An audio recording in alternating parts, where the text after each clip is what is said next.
किसी के पास कुछ न हो तो हंसती है दुनिया,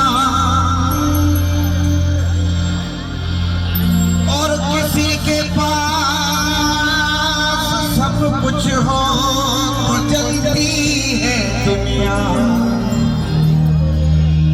हमारे हाथों में है दामन मुर्शिद का, जिसके दर्शन को तरसती है दुनिया।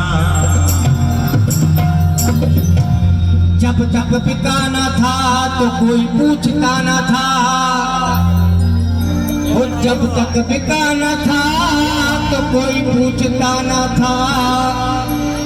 मुर्शिद माड़ी वाले ने खरीद के मुझे अनमोल कर दिया।